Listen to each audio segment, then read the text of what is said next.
Parce que quand tu vois les communicateurs aujourd'hui, c'est les plus pauvres. Ils sont obligés de courir les hommes politiques. Un métier aussi noble.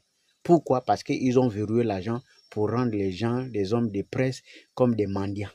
Quand ils arrivent là, on les donne peut-être 5 000 ici, 10 000 pour le taxi, 12 000, et puis ils partent dans les rédactions pour aller faire des papiers pour les gens qui donnent un peu d'argent. On fait exprès pour les appauvrir. Un pays, une seule télévision, tous les privés ont été fermés parce qu'ils n'ont pas de publicité.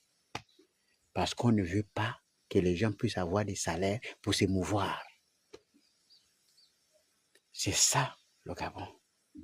Et quand vous faites ça, vous croyez avoir le monopole absolu de tout ce qui se passe. Mais non, parce que les phénomènes de ce genre sont toujours à l'origine des choses beaucoup plus graves plus tard. Quand la corruption va monter, ça va donner naissance à d'autres phénomènes que vous ne pouvez même pas imaginer. Parce qu'il y a des distractions qui vont augmenter. Bon, tout ça là, personne ne s'y intéresse. On a comme l'impression que c'est banalisé. Bon, enfin, peut-être qu'un jour, on prendra conscience qu'il s'agit de notre pays. Et que, comme dit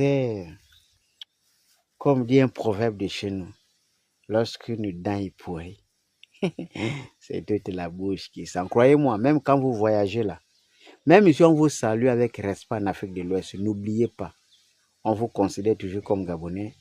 Tout ce qu'on attribue aux Gabonais de la rue là, on attribue aussi à vous, les hommes politiques, les dirigeants. Je vous assure, ne l'oubliez jamais.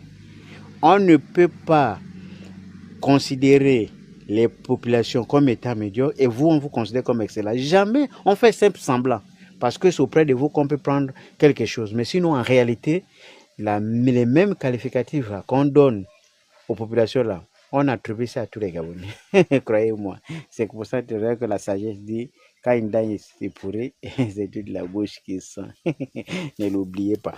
Et surtout, ne l'oubliez jamais que dans ce pays, le phénomène des repris identitaires, c'est un danger pour le vert jaune bleu. Essayez de faire semblant.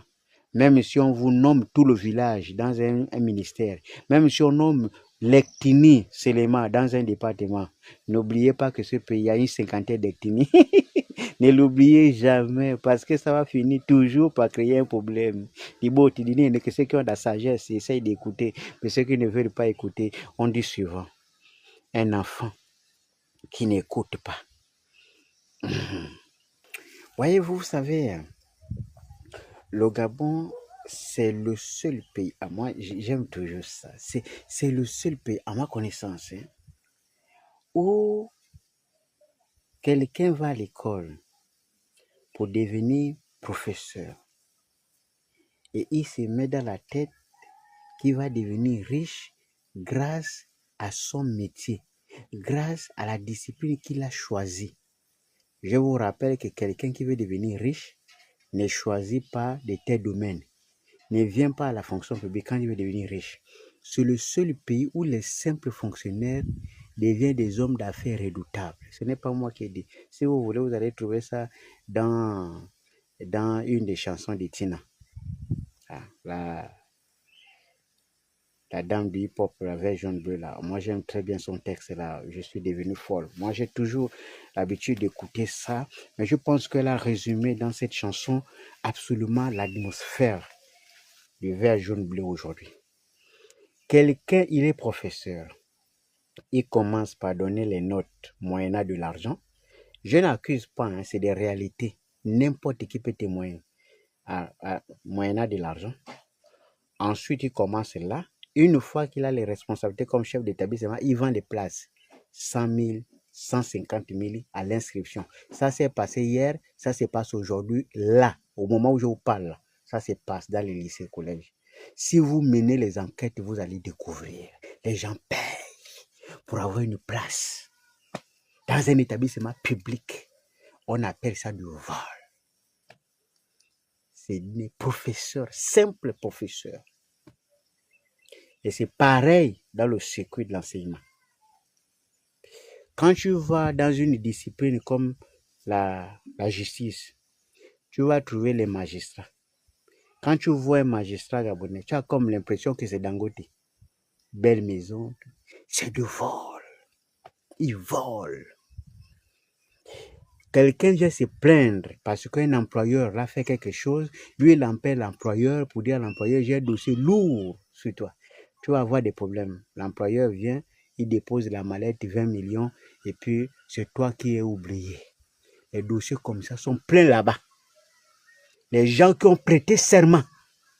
Et ce sont les mêmes qui vont arrêter des petits qui ont volé la boîte sardine pour mettre en prison. Et c'est là que tu entends les expressions de droit. Nul n'est censé ignorer la loi. Prison directe. Quand eux-mêmes ils volent, on appelle ça du vol. Quelqu'un qui a été abusé vient se plaindre parce que le dernier recours c'est la justice. Il prend la part de l'employeur parce qu'on a donné l'argent. C'est du vol. Ensuite, vous avez les inspecteurs. Quand tu croises un inspecteur de travail, tu as même l'impression qu'il travaille beaucoup plus pour les employeurs que pour les employés. Quand tu vas te plaindre là-bas, il est le premier à appeler l'employeur. Et puis il va négocier à l'employeur.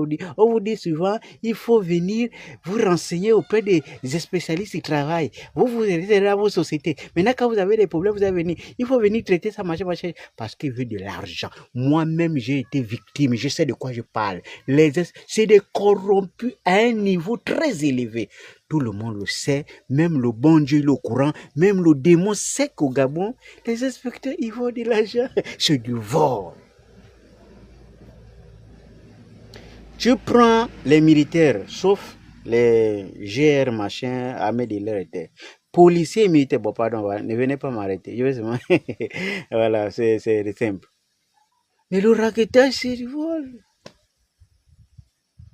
Tu prends quelque chose dont tu n'as pas fonction de récupérer, c'est du vol. Parce que c'est censé aller au trésor. Pourquoi? Parce que chacun veut manger là où il se trouve. Quand tu parles de haut cadre, quelqu'un, il est aux finances, au trésor. Il prend les postes, il prend les chèques des gens, les machins. Là où on est en train de payer les rappels, il faut voir comment ils vont s'enrichir. Quand on vient payer, il faut lui donner une partie. Quand on vient payer, on lui donne une partie, ça devient obligatoire, comme s'il n'a pas de salaire. C'est du vol. On vole à tous les niveaux. Voilà pourquoi on a une nation constituée quasiment des gens qui aiment voler. Bon, moi, je n'ai pas envie de parler des politiciens parce que si on rentre là-bas, on va avoir beaucoup plus de problèmes. Là-bas, tout le monde est sain. Mais quand même, ça commence en bas. Ça monte, ça monte, ça monte.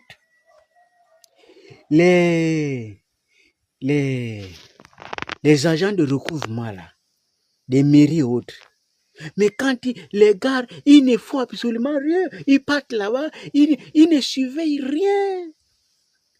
Même la cafette est sale, on lui donne 5 000. Il retourne. C'est du vol. Les agences, les balagazes et les autres qui sont censés vérifier la conformité des produits qu'on consomme. Quand ils arrivent là-bas, ils donnent la facture, 30 000. Tout ce que je vous dis là, vous pouvez vérifier. C'est une réalité absolue. C'est du vol. À partir du moment où la chaîne décisionnelle, où la chaîne de travail est constituée de voleurs, alors, mais c'est le vol.